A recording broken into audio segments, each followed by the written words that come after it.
Saya ingin menyampaikan firman tentang damai sejahtera karena itu yang sedang kekurangan di seluruh dunia. Getsemani. Lalu sampailah Yesus dan murid-muridnya ke suatu tempat yang bernama Getsemani. Kata Yesus kepada murid-muridnya, "Duduklah di sini sementara aku berdoa." Dan ia membawa Petrus, Yakobus dan Yohanes sertanya. Ia sangat takut dan gentar. Lalu katanya kepada mereka, "Hatiku sangat sedih seperti mau mati rasanya. Tinggallah di sini dan berjaga-jagalah." Ia maju sedikit merebahkan diri ke tanah dan berdoa supaya sekiranya mungkin saat itu lalu daripadanya. Katanya, "Ya Aba, ya Bapa, tidak ada yang mustahil bagimu. Ambillah cawan ini daripadaku. Tetapi janganlah apa yang aku kehendaki, melainkan apa yang engkau kehendaki." Setelah itu ia datang kembali dan mendapati ketiganya sedang tidur. Dan ia berkata kepada Petrus, "Simon, sedang tidurkah engkau? Tidakkah engkau sanggup berjaga-jaga 1 jam saja? Berjaga-jagalah dan berdoalah, supaya kamu jangan jatuh ke dalam pencobaan. Roh memang penurut, tetapi daging lemah." Lalu ia pergi lagi dan mengucapkan doa yang itu juga. Dan ketika ia kembali pula, ia mendapati mereka sedang tidur, sebab mata mereka sudah berat dan mereka tidak tahu jawab apa yang harus mereka berikan kepadanya. Kemudian ia kembali untuk ketiga kalinya dan berkata kepada mereka, "Tidurlah sekarang dan istirahatlah. Cukuplah, saatnya sudah tiba. Lihat, Anak Manusia diserahkan ke tangan orang-orang berdosa. Bangunlah, marilah kita pergi. Dia yang menyerahkan aku sudah dekat." Saya akan jelaskan ayat per ayat bagaimana damai yang Tuhan berikan itu sangat besar di dalam diri kita yang percaya. Ayat 32. Lalu sampailah Yesus dan murid-muridnya ke suatu tempat yang bernama Getsemani. Kita semua tahu Getsemani itu tempat doa yang terkenal sekali hari ini di Israel karena Yesus berdoa di situ. Kata Yesus kepada murid-muridnya, Yesus ngomong begini, "Duduklah di sini sementara aku berdoa." Kenapa Yesus disebut Raja Damai? Karena dia punya kehidupan doa. Dan Tuhan Yesus akan ajarkan kepada kita bagaimana memperoleh damai sejahtera ketika kita berada di hadirat Allah. Sekalipun bahaya menanti karena Yesus segera akan terbunuh gara-gara dosa kita. Tapi Yesus tidak gentar. Maksud saya, meskipun Yesus tahu rasa takut, tapi gentarnya tidak sama dengan ketakutan manusia. Kalau manusia takut siksaannya.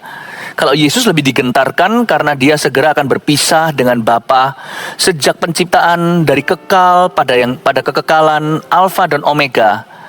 Allah Tritunggal tidak pernah terpisah-pisah.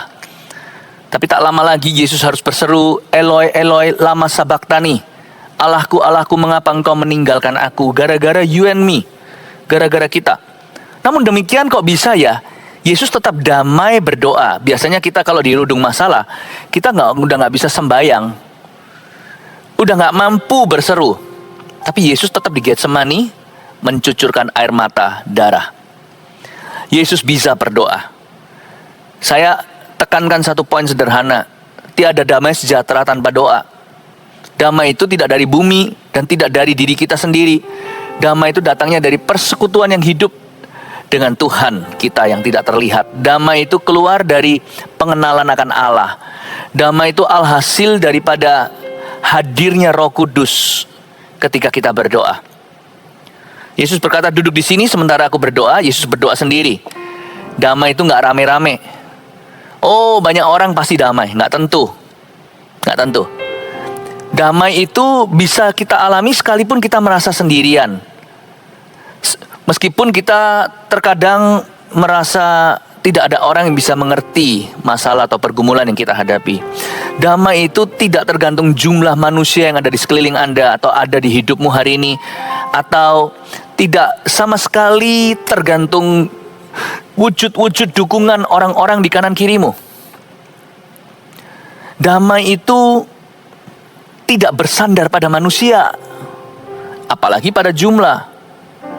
Ayat 33, dan ia membawa Petrus, Yakobus dan Yohanes, 3 murid favoritnya.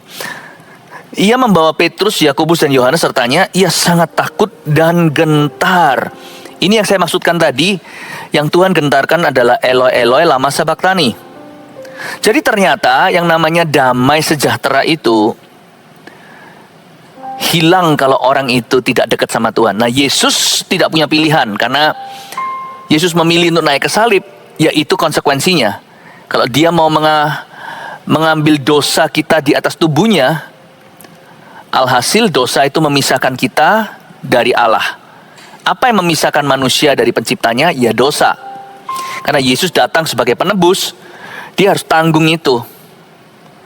Jadi dari cerita ini aja, Eloi lama sabachthani, kita mengerti bahwa damai atau perasaan tenang itu hanya dekat Allah saja. Seperti yang dikatakan di Mazmur 62 ayat 2, nggak usah dibuka.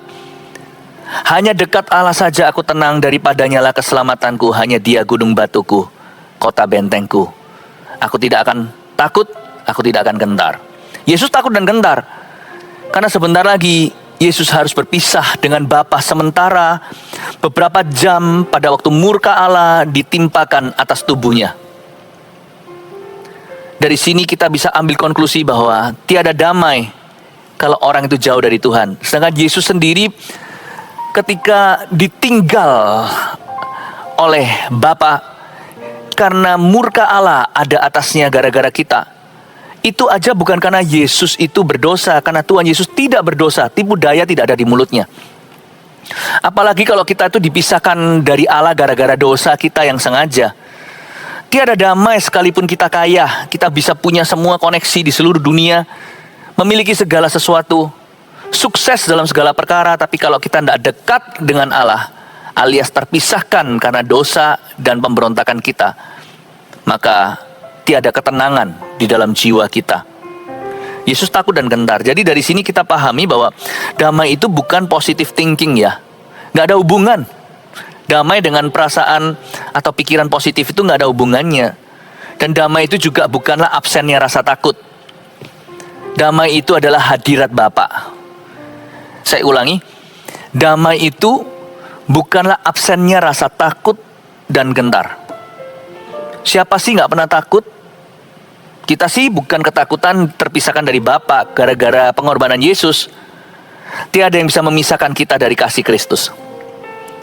Pencobaan, malaikat, setan, apa yang di langit, apa yang di bawah bumi, maut, tiada yang bisa memisahkan kita dari kasih Kristus. Tapi kita semua pernah merasakan takut. Takut ujian, takut gagal, takut ditolak, takut bisnisnya nggak berhasil, takut pelayanannya nanti tidak berkembang, tidak bertumbuh, takut sakit, gentar ketika seorang anggota keluarga yang dicintai itu jatuh sakit.